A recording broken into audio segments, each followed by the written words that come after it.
Nabook namin to sa Agoda.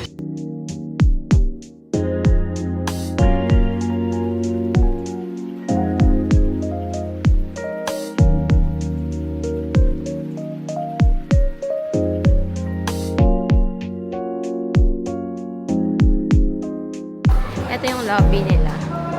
Ang ganda.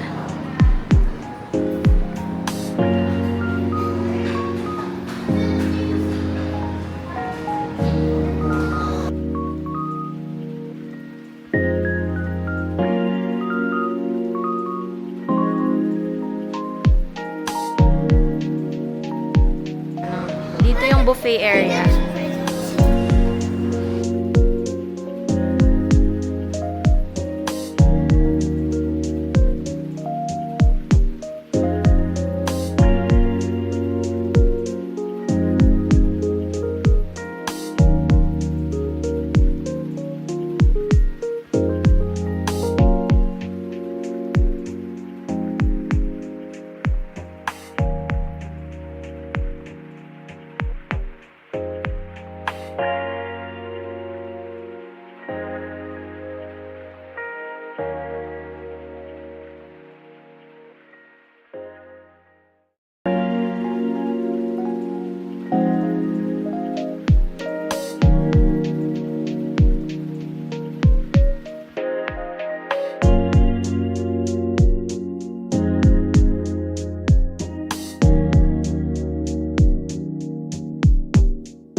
Daming kainan dito malapit sa hotel. So, sobrang tabing-tabi niya, Mercury. So, pag may kailangan kayong gamot, tas Chowking, Gilligan's, Jollibee, Coffee Project. Tapos may ginagawang Mang Inasal. Tapos may mga kiosk doon, mga food, ano to? Tapos yung simbahan, ito.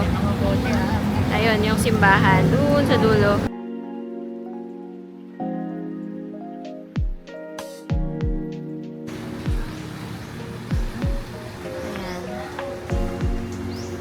Hotel. Ito yung gamit namin sa baba. Diyan namin nilagay.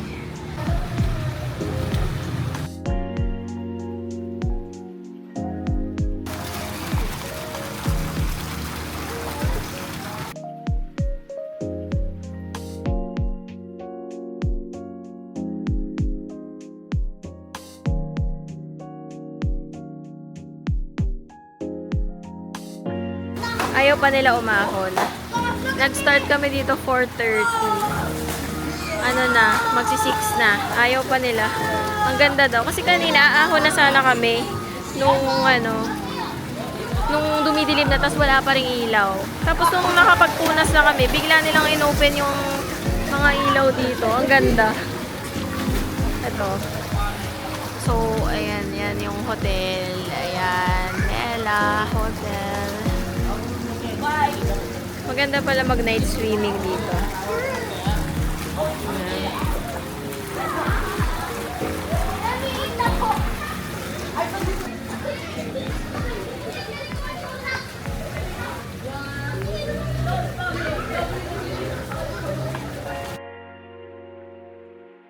Hello guys, this is Mommy Shane and nandito kami ngayon sa Mela Hotel located in Las Piñas City. Kung alam niyo yung SM Sukat, may daan doon, yung papuntang C5. Nasa Villar Sipag kasi to. And okay yung location niya, may katabing Mercury Drugstore. Tapos may mga katabing kainan doon sa hilera ng Mercury. Ano yun, Chowking, Gilligan's, Jollibee.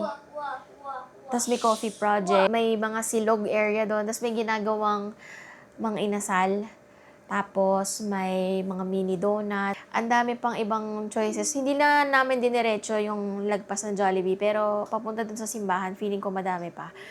Wala lang kami nakita na malapit na convenience store. Pero siguro pag diniretso pa namin yun, baka may convenience store doon. For me, okay itong location na to, even for foreigners, travelers na pupuntang Philippines, tapos naghahanap ng accommodation. Feeling ko okay ito for them. Kasi mag-grab lang din naman sila. Di naman sila magko-commute talaga like jeep and tricycle, di ba? What I liked about this hotel, yung staff nila, warm and accommodating. Yung lobby nila, maganda din. For its price ha. Nabook namin to sa Agoda nga pala. For only 3,144 pesos. May free breakfast na yun for 2 adults. So bukas, i-vlog ko din yun, yung selection nila kung okay. Ang check-in time dito is 3 p.m. Pero dumating kami before 2. Ready naman na daw yung room. So pinaakit na nila kami. Dati may kiddie area dito, pero parang na-convert na siya into a gym, na mini gym. Kasi yung una kong nakikitang videos dati, yung mga few years back, malaki yung gym eh. Pero siguro, parang kinonvert nila into a function room. Tingin ko lang hindi ko pa na-explore, pero check ko bukas. Tapos, yun nga. Safe yung area na to for foreigners. Okay dito. Parang yung safe yung area. May mga nakita nga kami na nag-walking, nag-jogging. Feeling ko din, madali lang makakuha ng Grab dito kasi malapit nga dun sa SM Sukat. Kung ibubook nyo rin to, check nyo sa Agoda, yung rate niya. Parang okay to pag baka mas mura pa nga ito pag weekdays eh. Kasi ngayon weekend, Saturday to Sunday, ang check-in namin. So, feeling ko, pagka middle of the week nyo ito ibubuk, baka mas mura pa sa 3,144. And meron pa sila ibang magandang rooms dito. Yung may loft, yung may second floor. Tapos, mas maraming tao yung kasya. Parang maximum of 8 people yata pwede. Pero mahal na kasi. Kaya dito na lang kami sa pinakamura nag-book. 3,000 plus. Tapos sobrang okay yung pool nila. Enjoy na enjoy yung mga anak ko dito. Kaya kung taga-South kayo and napuntahan nyo na lahat ng ibang hotel dito sa South. Kasi kami na-try na namin yung Bellevue, Crimson, Azumi, The Excelsior, ewan ko paano basahin yun. Tapos, Vivere. Lima na. Tapos itong Mela, ngayon pa lang namin na-try. So, kung naghahanap kayo ng bagong mapag-staycationan, try nyo dito sa Mela Hotel sa Las Piñas. Super lapit lang talaga niya. Akala lang namin malayo dati nung ginu-Google Maps ko, pero malapit lang pala. Ayun lang guys. See you tomorrow sa breakfast. Bye!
Roast chicken, pansit no?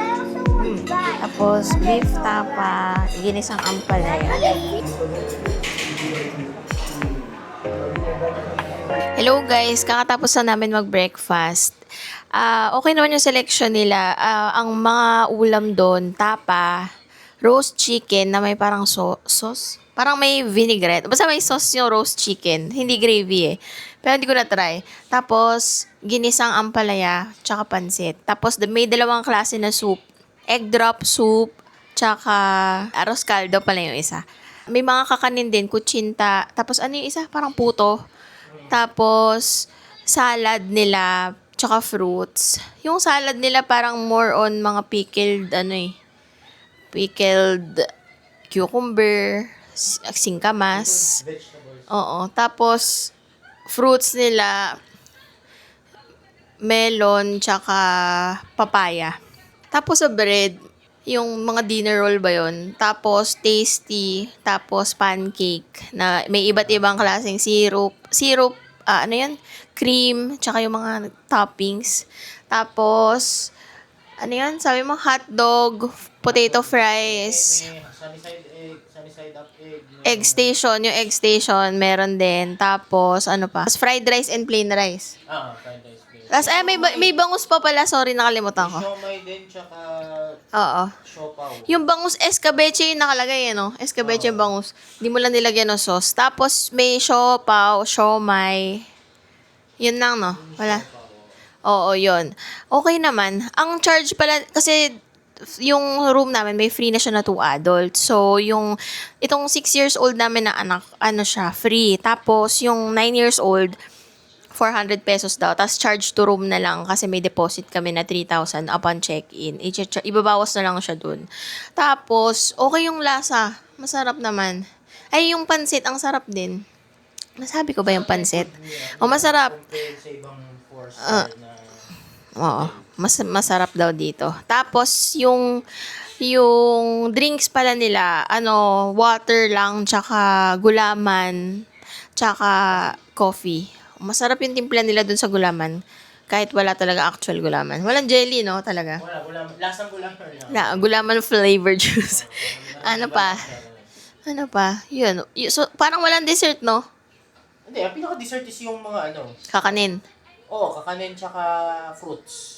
Yun. Yun na yung dessert. Yun yung pinaka-dessert mo. Ayun lang. Pancake, Tapos, yun. dun sa side ng breakfast, andun yung pool. So, makikita nyo na yung mga maagang nag-swimming. Ngayon, maaraw na ngayon. Kahapon kasi makulimlim eh. Umulan kasi nung papunta kami dito. Pero ngayon, maganda yung sikat ng araw. So, magsiswimming pa daw ulit tong mga to. Samahan ulit Ang namin. pangalan yun, The Veranda, kasi parang veranda yung... The Veranda yung name daw ng restaurant, ng buffet restaurant. Tapos madami daw sila dito mga dining, promo. Mga buffet sa gabi, sa lunch. Talagang... Parang pinupuntahan siya ng tao for the, for the food. Ayun. Basta masarap try nyo. Yung tapa pala, ay, nasabi ko ba yung tapa? Oo, no? Yung tapa, ang sarap talaga niya. Must try daw, sabi ng asawa ko. Ayun lang, mamaya na ulit. Bye! Hello guys, check-out time na, 11:33. Ang check-out time nila is 12. Tapos ni-remind nila kami na, tumawag sila sa phone para sabihin na check-out ng 12. Ayun. Ang ganda. Uy, ang ganda. Dami mirror. Ganda. Wow.